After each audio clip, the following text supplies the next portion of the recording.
vous demandez une économie de Glück. Bonheur, oui, du bonheur. Du bonheur, oui. Nouveau économie de bonheur. Oui. Vous savez, c'est une idée à la fois. Aujourd'hui, elle peut paraître un peu originale et même utopiste, alors qu'elle est très très banale. Ça veut dire que dans l'économie telle qu'elle est, dans sa définition dominante, on prend en compte les coûts et les profits, etc. Mais comme on élimine les coûts sociaux et les profits sociaux, c'est-à-dire tout ce qui n'est pas, par exemple, tout ce qui n'est pas quantifiable, tout ce qui n'est pas calculable, tout ce qui n'est pas anticipable par le calcul, etc. Bon, on sous-estime beaucoup les coûts et on surestime le rapport coût-profit. Bon, par exemple, si on prenait en compte réellement, bon, je sais pas, un exemple quelconque, la violence urbaine, quand les gouvernements européens ou nationaux demandent aux sociologues d'étudier la violence, bon, dans les écoles ou dans les banlieues, il y a sans arrêt des demandes pour lesquelles on donne de l'argent. Ils veulent quoi? Ils veulent des recettes pour conjurer la violence. Est-ce qu'il faut mettre plus de policiers? Est-ce qu'il faut mettre des animateurs? Est-ce qu'il faut mettre des éducateurs? Est-ce que l'école peut jouer un rôle dans la violence? Et alors, mais attention, comment protéger l'école de la violence? Voilà les questions qui se posent. Ils sont des questions. En fait, ils excluent systématiquement la question de savoir si les causes de la violence ne sont pas hors de l'univers violent. Alors dans des choses tout à fait évidentes, les taux de chômage, la précarité de l'emploi, l'insécurité temporelle, enfin le fait que le rapport à l'avenir est incertain, dans l'élimination scolaire, dans le fait que certains enfants, du fait de leur origine sociale et ethnique, bon, les deux choses étant souvent liées, sont voués à être éliminés par le système scolaire, dans toute la structure.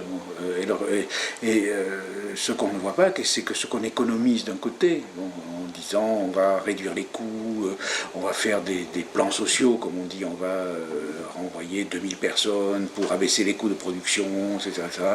et être compétitif sur le marché mondial, etc. On ne voit pas que ce qu'on économise d'un côté, on va le payer de l'autre.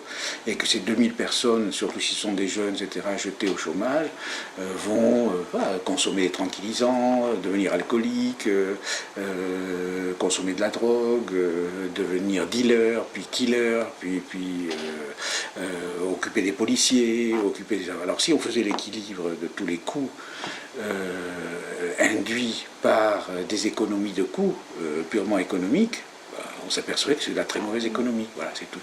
Et moi je dis, ce qu'on fait, c'est de la très mauvaise économie. C'est une économie fondée sur la dissociation de l'économique et du social. Et le social, c'est de l'économique. Voilà. Voilà. Je sais pas, n'importe quoi. Enfin, il n'y a rien qui ne soit pas justiciable de cette économie. La tristesse, la joie, le bonheur, le plaisir de vivre, le plaisir de se promener dans les rues sans être attaqué, la qualité de l'air qu'on respire, bon, tout ça c'est de l'économie. Bon, mais alors l'écologie, on commence à dire, et encore, quelle difficulté. Mais enfin, comme ça c'est une loi, encore une loi sociale, il y a des coûts sociaux qui touchent tout le monde. Alors ça c'est un travail qu'a fait un sociologue néerlandais. Il a montré qu'au 18e et 19e siècle, les progrès de l'hygiène ont été favorisés par le fait que les grandes épidémies de peste, etc., passaient les frontières de classe. C'est-à-dire quand il y avait une épidémie de peste, ça ne s'arrêtait pas dans les quartiers populaires, ça tuait tout le monde, y compris les bourgeois. Donc on a fait des égouts, on a fait on a pris des tas de mesures d'hygiène pour d'intérêt général, mais qui étaient d'intérêt général dans la mesure où elles intéressaient aussi les dominants. Bon.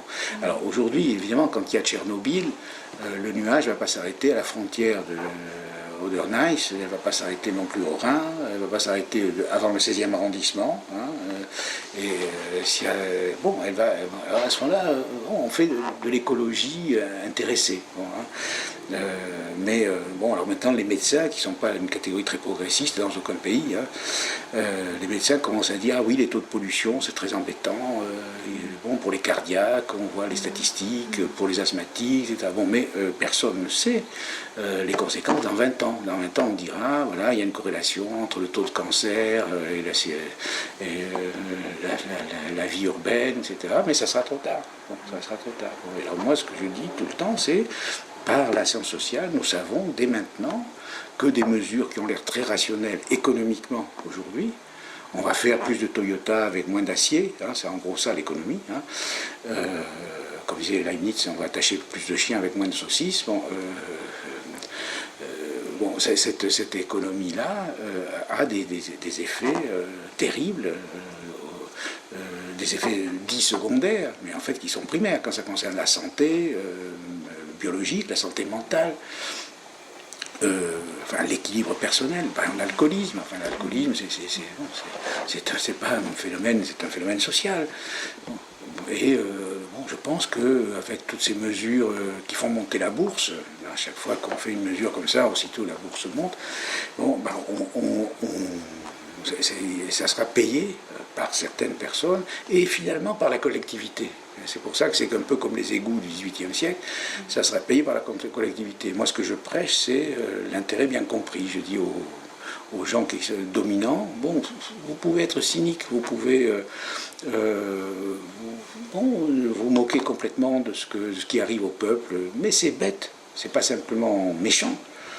Après tout, moi je ne suis pas moraliste, si ça vous plaît d'être bien, mais c'est bête parce que vous allez être comme en Californie, dans des espèces de ghettos dorés avec des vigiles, vous ne pourrez pas sortir, il faudra des chiens de garde, il faudra des systèmes de défense partout, vous allez être dans une espèce de forteresse assiégée, entourée par une violence que vous aurez produite vous-même. Voilà. Bon, alors bien sûr, le système est très puissant et la réponse est, jusqu'à présent, c'est under control. Ils ont je ne sais plus combien de millions de Noirs en prison. Mais voilà.